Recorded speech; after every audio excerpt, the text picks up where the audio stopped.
Mais comment on va dire que tu n'es pas sardinard? Comment on va faire pour dire que tu n'es pas mandiant? Mais moi, vous êtes incohérent? Non. C'est ton problème. Oui. Arriver devant le peuple, n'importe quoi. Dites que tu es un intellectuel corrompu. Je dis que si en 5 ans, tu dis que tu n'es pas pour les pouvoirs que Dieu t'entend. Moins de 5 ans après, c'est pas quand il a fait cette interview. C'est dans les réseaux sociaux, je t'avouer.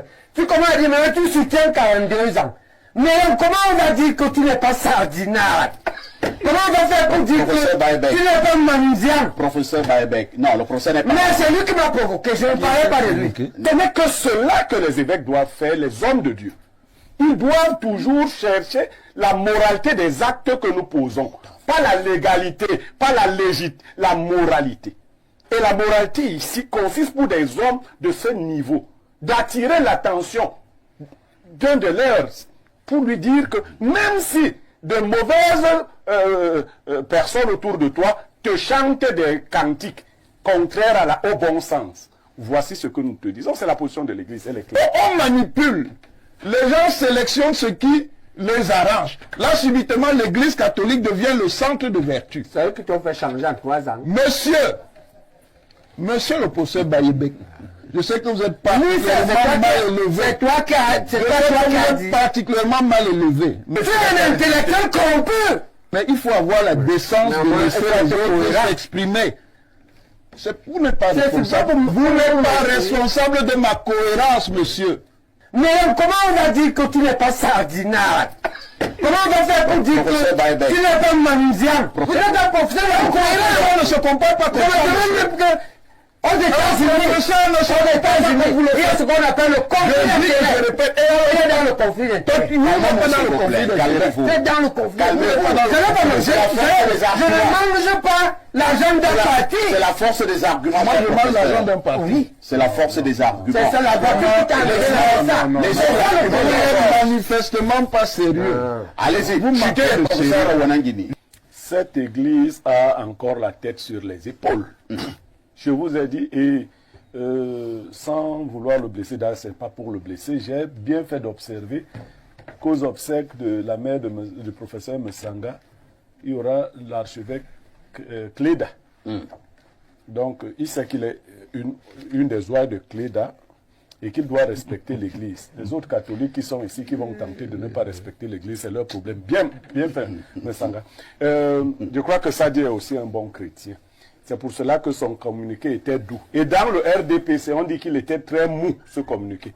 Il faut que Messanga le sache. C'est-à-dire, on critique Sadi de n'avoir pas dit clairement que Biya sera candidat, d'avoir jeté une sorte de suspicion. Ah, pourtant, le président l'a félicité. C'est toi qui demandes que tu ne parles pas quand les gens parlent.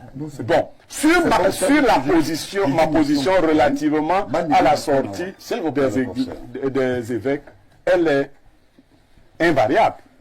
Ce n'est que cela que les évêques doivent faire, les hommes de Dieu. Ils doivent toujours chercher la moralité des actes que nous posons. Pas la légalité, pas la légitime, la moralité. Et la moralité ici consiste pour des hommes de ce niveau d'attirer l'attention d'un de leurs pour lui dire que même si de mauvaises personnes autour de toi te chantent des cantiques contraires au bon sens, voici ce que nous te disons. C'est la position de l'Église, elle est claire. Est-ce que les gens ont peur de Biya? Là, par contre, le professeur Messanga a utilisé un argument spécieux. Quand tu aurais peur de Biya parce qu'il a été sous les ordres de Biya, Macky Sall a été sous les ordres d'Abdoulaye Wade. Mais il a battu Abdoulaye Wade, il est devenu chef. Le fait d'avoir été collaborateur de quelqu'un ne vous empêche pas de l'affronter et de le battre à une élection. Bon, je ne sais pas si Cabral a aussi été sous les ordres de Biya. Et d'autres qu'on menace dans l'ombre, qui aimeraient bien affronter Biya. On a peur, pas de Biya, l'homme. On a peur de toute cette artillerie que décrivait le professeur Baebek. On a peur de Biya qui est le propriétaire du Conseil constitutionnel, qui est propriétaire de l'ECAM, qui est propriétaire de ceci, de cela. Mais ça fait peur, bien évidemment. Un homme qui a toutes les armes pour lui seul. On n'a pas peur du candidat. Si lui n'a pas peur, mais qu'il permette que le jeu soit équilibré. que le jeu soit libre. Et on verra s'il peut battre, ne serait-ce que notre technicien qui est ici au plateau, c'est-à-dire Ondoa Narcisse. Mais vous n'avez pas répondu à ma question, Blériot. Oui, ma question est celle de savoir Voilà. Je si voulais le lui dire. les évêques, clairement, sont contre une éventualité de candidature du président Paul Biya. Partant ici, je n'ai fait que cela depuis. Je dis tous les hommes sensés.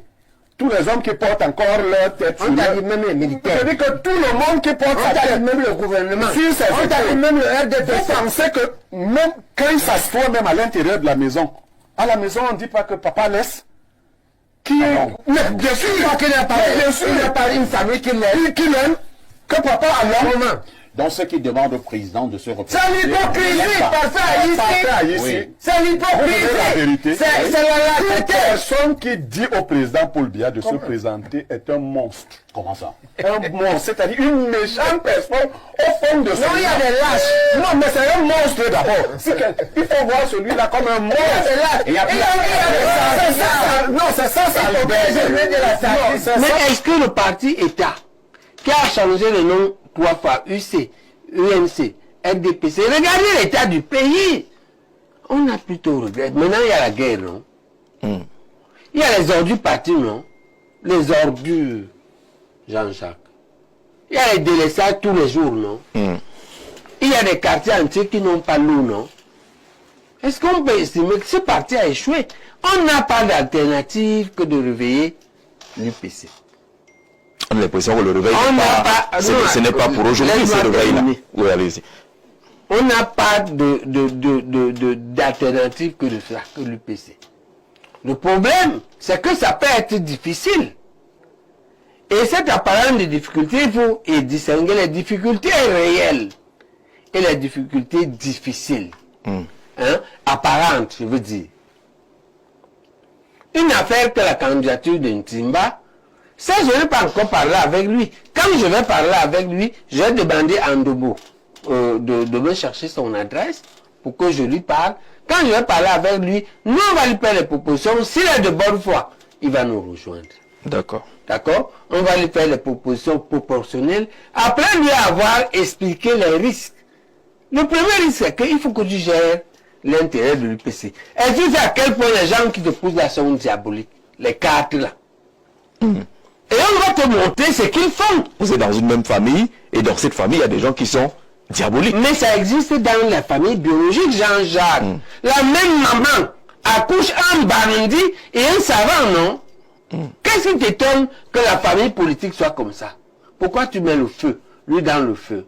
C'est pas moi qui mets lui dans le feu. Voilà, je te C'est dis un donc constat. que ça existe dans la famille. C'est quand même difficile lorsque vous devez mener des combats communs, de marcher avec tel qui est diable, tel qui n'est... C'est quand même assez difficile. C'est fondamentalement, de réussir à vaincre. ça dans la politique. Et la politique consiste à gouverner dans le même pays et donc dans le même parti des savants, des anges, des diables et des moins diables. Il y a quelque Mais chose. chacun Oui. a sa place avec les règles, les sanctions, les distinctions et les encouragements. Sauf que ça dure quand même un peu. Non, ça n'a pas trop duré. C'est moins de 100 ans. Je t'ai dit que la Chine a fait 400 ans. C'est que vous exagérez pour l'UPC. Maintenant, regardons les résultats. L'UPC a les dissensions, d'accord. Votre parti est calme, d'accord. Mais vos résultats sont calmes. Vous préférez quoi? Ah, ouais, c'est ça Vous le préférez truc. quoi? Moi, je choisis que je continue la lutte Oui. pour que on ait l'UPC entre les mains des vrais UPCistes. Et que la doctrine de l'intérêt général, la doctrine du respect de la fortune publique, la doctrine de la bonne gouvernance soit partagée par tous les partis politiques et appliquée. Si je dois mourir pour ça, je meurs. Mais je ne peux pas rentrer dans la doctrine de la prévarication de la fortune publique, de la mal-gouvernance, de la dictature, de la guerre. Je ne peux pas. Mais quand on... Maintenant, si je n'y parviens pas, Oui. je transmets le flambeau de la lutte à la génération suivante. Quand ou même on retraite, j'étais même né. Mais moi, je suis en train de défendre ces idéaux. Moi, je suis né 5 ans après où après le décès, hein, d'accord? Et la lutte nationaliste est comme ça. C'est-à-dire, chaque génération, François Fanon l'a bien dit, chaque génération a sa responsabilité. Elle doit la diagnostiquer et la prendre ou la trahir. D'accord? Vous, dans le parti État, Jean-Jacques, vous avez trahi. Et je ne peux pas m'inscrire dans votre trahison, même si vous avez un calmant apparent. D'accord, je comprends quand vous dites vous, c'est une façon de parler. Oui. C'est une façon de parler. Alors, pour revenir à l'esprit de l'UPC, au combat de l'UPC originel, l'indépendance, l'unification, l'indépendance et l'amélioration des conditions de vie, c'est-à-dire le bien-être du citoyen. Lorsque vous faites l'évaluation aujourd'hui, est-ce que le Cameroun a compris, Oumniabe a compris les fondateurs de l'UPC?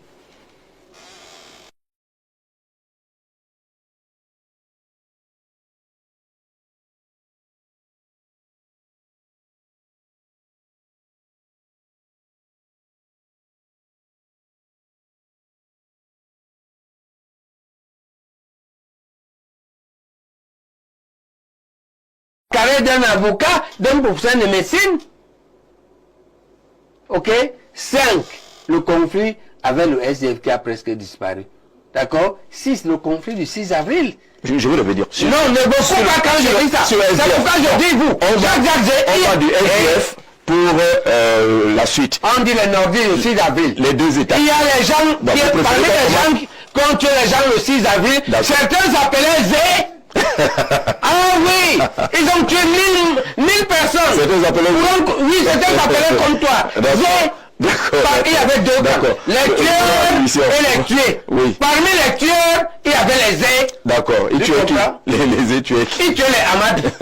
Les Amadou ne tuaient pas les Zé. Non. Non, parce que les Amadou sont dans la suspicion du coup d'État. Oui, justement. D'accord. Les Zé massacrent les Amadou. Je préfère qu'on ne dise pas cela. Non, tu es partisan. Tu n'es pas objectif. Je préfère qu'on ne dise pas cela, professeur. Voilà. Vous aspirez à être président. Vous êtes le président de cette République. Vous êtes le président de cette République. Ne laissez pas retenir qu'il y a un conflit entre les Zé et les Amadou, ainsi de suite. Vraiment, vous voulez être président d'une République unie, unifiée, là où l'intégration est une réalité, là où le vivre ensemble est une réalité. Je vous prie de ne pas aller à ce genre d'exemple qui peut être mal interprété. Mais pour revenir aux deux points que vous avez considérés comme le SDF, quand je veux parler de cette affaire, oui, vous avez cité. Je vais revenir un point après l'autre. Pour qu'on se comprenne. Prenez la parole pour le 6 avril. Pour le 6 avril, allez-y. Ce que je voulais dire, c'est qu'on doit faire le diagnostic. Ok? Et réparer ce qui est réparable. On peut issuer des larmes aux veuves et aux orphelins. D'accord? Et se réconcilier avec eux. D'accord? On a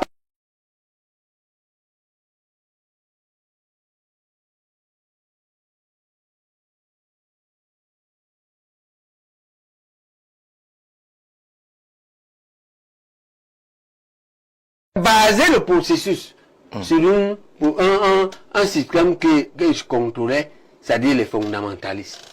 Si j'avais fondé rien que sur Henri Tekwe, si j'avais espéré que c'est sur elle que je compte pour l'investiture, j'aurais le bec dans l'eau. Mais c'est pas sur elle, c'est sur un comité directeur. D'accord? Quand tous les bureaux aujourd'hui sont incapables de convoquer. Pourquoi?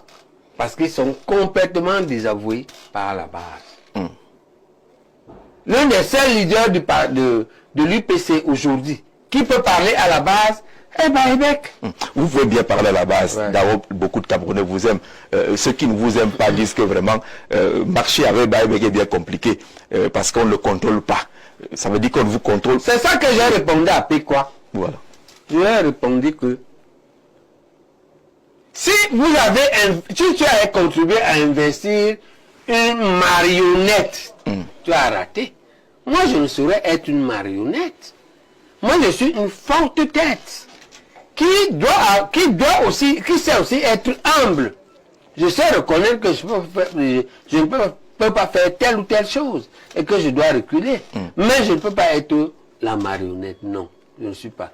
Et donc, si je ne veux pas vous dire tout ce qu'Henri Tekwe m'a dit, à notre dernier ou avant-dernier entretien.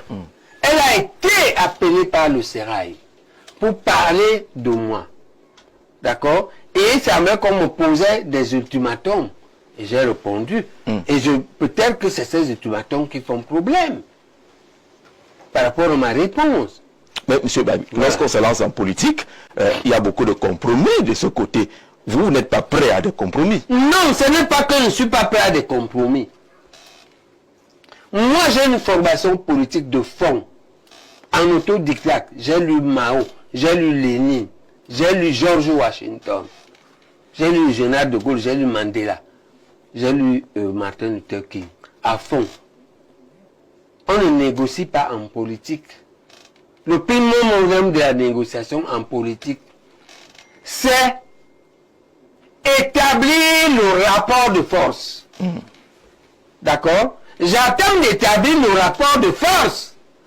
Quand on va en politique, je vais avec ma force, je vous la démontre. Je ne suis pas à cette étape-là.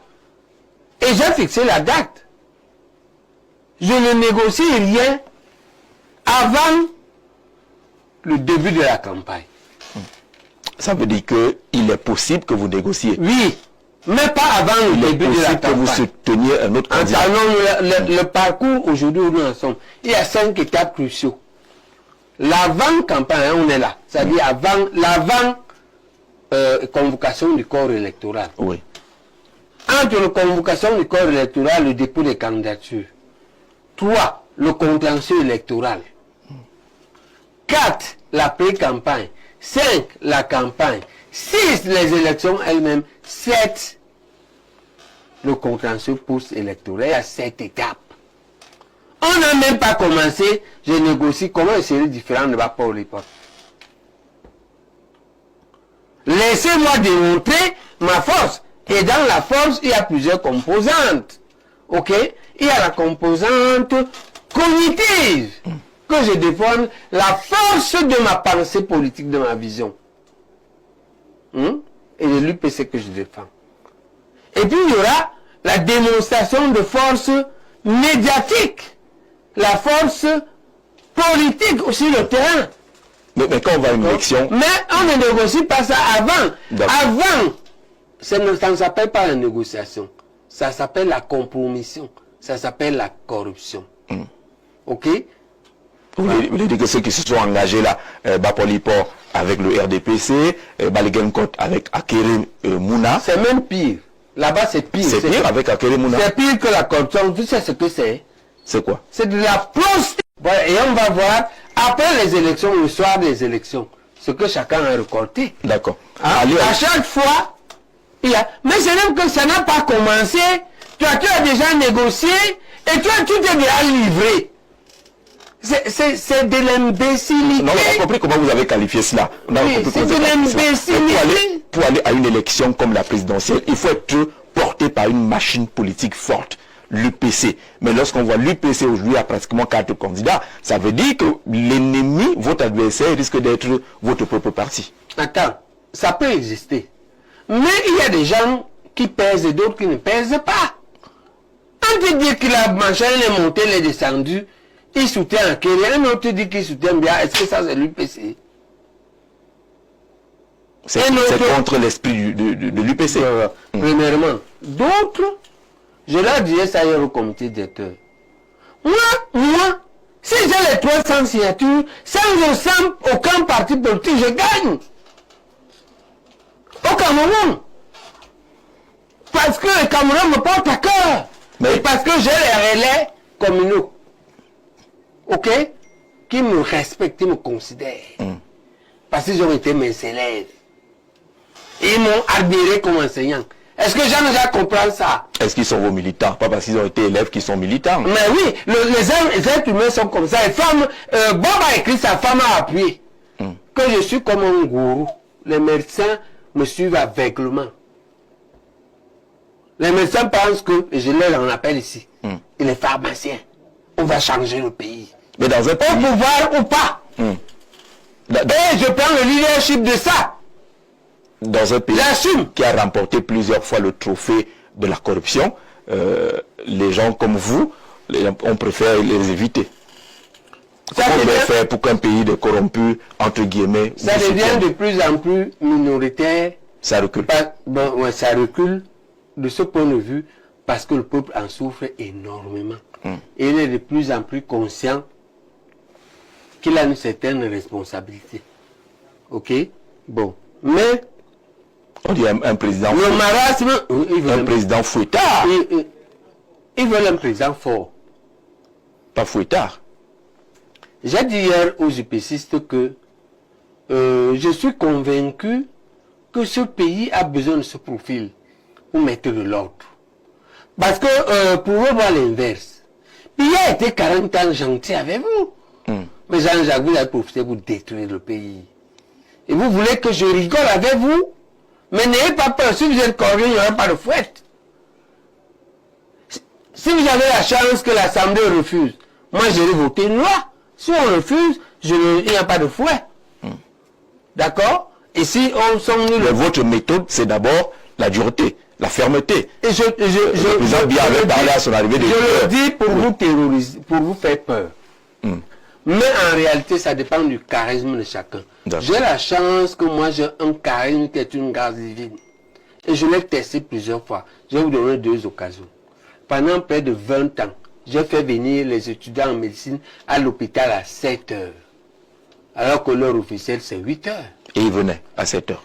Par exemple, jouer un certain rôle dans un rôle politique qui fait que les équations politiques conventionnelles permettent de le nommer Premier ministre, pourquoi pas? D'accord. Nadège. Bonsoir, professeur. Bonsoir, madame. Alors, êtes-vous prêt à apprécier les questions proposées par les internautes? Oui, bien sûr. C'est eux qui ont fait ma notoriété. Hein. Ils ont contribué pour beaucoup. Donc, c'est avec plaisir. Je pense qu'il faut les éclairer. Et j'appelle d'ailleurs les autres leaders politiques ici à le faire. Pourquoi? Parce qu'il faut savoir fondamentalement que le but fondamental est le changement positif de notre pays. Il faut 2 conditions, que le changement soit positif et qu'il soit paisible. D'accord. Ce n'est pas tellement la gloire d'un homme. Ok? Ok. Professeur, il se dit que vous avez un esprit en vous que vous ne contrôlez pas lorsque vous êtes face aux caméras. Que dites-vous à ce sujet? Mais ce n'est pas cet esprit qui dirige. Vous voulez un homme qui va diriger bien, non? D'accord? Maintenant, cet esprit, c'est un esprit de combat vis-à-vis d'un système néocolonial pourri qui veut nous faire admettre que, par force, on doit admettre ce qu'ils font de mal et du bien. Et c'est ça que je n'aime pas. Quand vous voulez m'imposer ça, il sort de mes gants. D'accord? Et je peux aller très loin. Ok? Mais si vous êtes honnête, il n'y a pas de problème. Et là-dessus, ne faites pas de compromis. Si vous voulez un président qui est lâche, un type qui rigole avec vous à longueur de journée, vous choisissez. Moi, je ne suis pas dépendant à l'absolu de cette fonction. Pour moi, c'est un sacerdoce, ce n'est pas une opportunité. D'accord. Pour vous, qui est le véritable secrétaire général de l'UPC? Je ne suis pas à ce niveau. Pourquoi? C'est un choix stratégique. Il y en a 4. Quel que soit celui que vous choisissez, l'arbitre qui est là joue de ça. Pour vous. Il a favorisé la légalisation par défaut des 4. Parce que chaque fois que vous choisissez un, il vous dit que ce n'est pas celui-là. Alors, on a exploité les statuts. Aujourd'hui, ma stratégie, c'est que j'ai trouvé qu'on avait élaboré tout ce...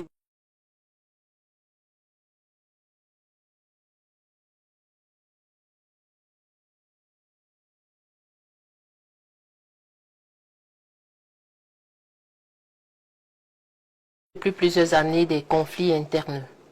Qu'avez-vous déjà fait pour régler ce problème?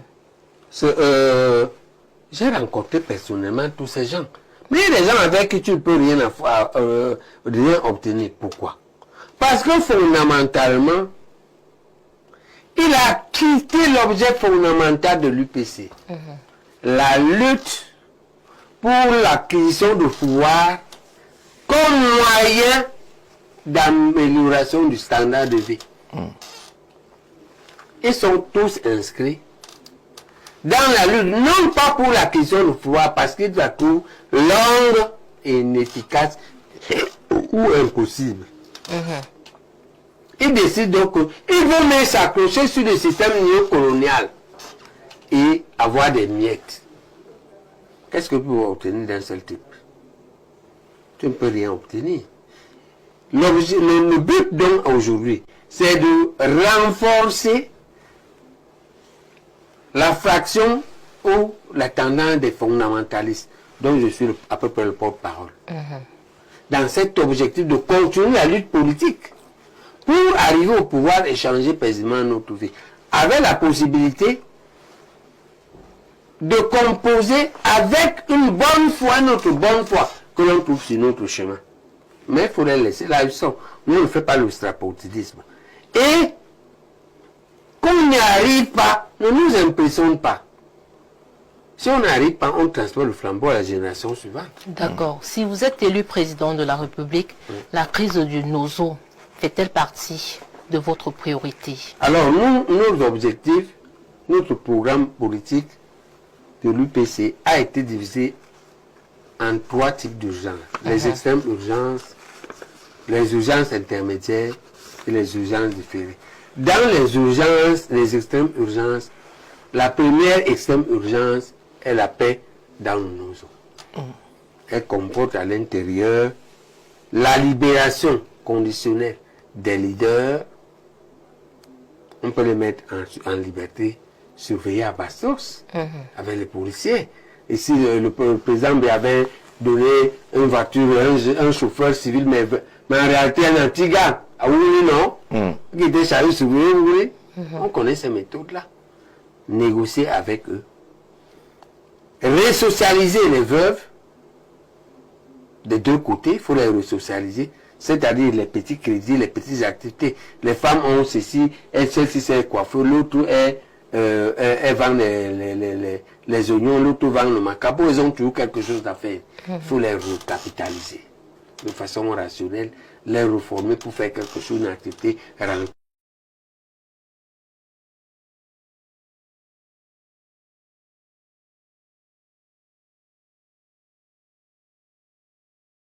Positif. Et on aura les primes. Nous, on va primer les mariages interrégionaux. Tu es Bassa, tu vas épouser d'origine, on te prime, on t'encourage, on prime votre mariage. D'accord? On va primer le multilinguisme. D'accord? Il y a les diplômes de langue. Si tu as le BPC en anglais, on te donne le BPC en Iwondo et en Bassa, on te prime au nombre de langues. Et on va arriver aux fonctionnaires. Il y a des postes que tu ne dois pas occuper si tu ne parles pas 10 langues. Tu veux être gouverneur, par exemple. Oui, tu dois parler bien les langues. D'accord? Donc, on va construire ça pour construire un esprit camerounais. Et préparer à construire un esprit africain. Parce que quand on va prendre la même chose, on fait ce modèle-là avec le Swahili, le Zulu, le Bas-Congo, ok, le Hausa, le Yoruba, le Wolof et le Bambara. À vous écouter, ça veut dire que les instruments tels que la Commission nationale pour la promotion du bilinguisme et du multiculturalisme ne portent pas des fruits. Pauvre, j'ai pitié du président Biya. C'est ça que Biya veut faire dans ces institutions-là. C'est comme l'institution la femme et la famille, ministre de la femme et la famille. Il veut régler les problèmes familiaux où on dit qu'on a vendu quelqu'un. Celui qui a réussi dans la famille, toute la famille se braque contre lui, dit qu'il vend les gens. Mais il attend souvent que son parti ou ses ministres mettent le contenu. Comme Senghor avait fait pour le libéralisme communautaire. Ils sont incapables de mettre, parce que leur tête est ailleurs, la prévarication. Donc cette commission-là, ça ne sert à rien. Ce n'est pas... C'est vide. Nous, on va leur donner le contenu. D'accord. D'accord. Nous, on ne va pas le faire payer à zéro. D'accord? Parce que le Cameroun a au moins l'avantage que parmi les fonctionnaires, les cadres, catégorie A, 80% sont bons et ont été bien recrutés sur le concours. 20% ont fait la bagouille, mais ça ne dépasse pas 20%. D'accord? Les 80% sérieux-là, on va les utiliser. Avec presque les mêmes institutions, mais auquel on met le contenu. Professeur, pour sortir, vous êtes candidat déclaré. Que pensez-vous de la diaspora et de Je la suis double investi identité? aujourd'hui. Je suis investi par Candidat investi par le comité directeur. Oui, la question sur la diaspora. Comment gérer l'identité? Il faut une politique de la diaspora. Elle est dans notre position. Je crois qu'elle n'est pas dans les systèmes urgents. C'est la double nationalité. Il faut la leur donner. Ou bien la multinationalité, il faut la leur donner. Et il faut organiser un système de tourisme qui les accueille. Toutes à l'aéroport, ils doivent avoir leur couloir. Avec leurs épouses, blanches ou pas, étrangères ou pas. D'accord? Maintenant, on va gérer ton implication à la vie nationale en mesurant tes contributions. On peut savoir combien tu l'envoies au Cameroun. Parce que les contributions à la diaspora aujourd'hui sont encore suffisamment faibles comparativement aux pays d'Afrique de l'Ouest, ou alors sont orientés vers... Mais parce qu'on les maltraite, Jean-Jacques. On les maltraite. Parce que les sous-fifs du parti-État estiment que ils ont des comptes à régler avec eux. C'est eux qui vont venir renverser le président. Ils font des manœuvres contre eux. D'accord? Si on traite bien notre diaspora, nous 12 000 ingénieurs qui sont en Allemagne, nous 5 000 médecins qualifiés qui sont en France, beaucoup vont revenir. Parce que je vous assure que moi, je n'ai pas aimé vivre là-bas. Hein. Je n'avais rien me manquait pour rester, rien. Rien ne me manquait pour aller aux États-Unis, rien. Mais je suis rentré parce que je préfère mon pays. Mais aujourd'hui, ils sont faiblement inscrits sur les listes électorales, par exemple, très présents sur les réseaux sociaux, faiblement inscrits et donc ne peuvent pas, de façon solide, participer aux élections. Et il faut changer ça. Oui. On doit même leur donner une représentation à l'Assemblée et dans les mairies et dans les conseils régionaux. Non, on va faire ça. Il y aura une part, ils auront une région. Ils auront un côté à l'Assemblée nationale. Hein, que l'on repartit entre ceux qui sont en Asie, ceux qui sont en Europe et ceux qui sont en Amérique. Et peut-être ceux qui sont en Afrique. Il faut que il faut une politique, c'est tout un volet. C'est au minimum un secrétaire d'État aux affaires étrangères. Ça fait partie de l'une de leurs revendications. Oui, ce n'est qu'une direction qui s'occupe des questions de la diaspora. Non, ça doit être un secrétaire d'État. Il faut qu'on réfléchisse. Pourquoi? Parce que c'est une opportunité pour le Cameroun. On ne peut pas avoir formé 12 000 ingénieurs et donner à l'Allemagne. On est fou ou quoi? Nous faisons ça. C'est-à-dire que Jean-Jacques dit, tu formes tes enfants là. Tu prends, tu donnes...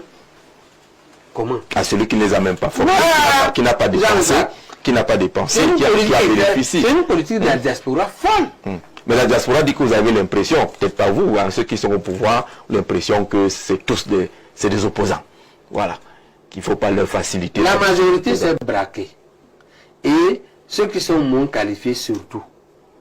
Mais il y a une très bonne majorité. Moi, j'ai découvert la diaspora qui travaille à la NASA. Oui. Hein? Mon camarade Karl Foufak, dans le Maryland, m'a invité chez lui. Et il y avait 2 ou 3 types de la NASA. Ingénieurs de la NASA. Ils sont nombreux. Et je pense que c'est avec eux que moi je pense que peut changer le Cameroun.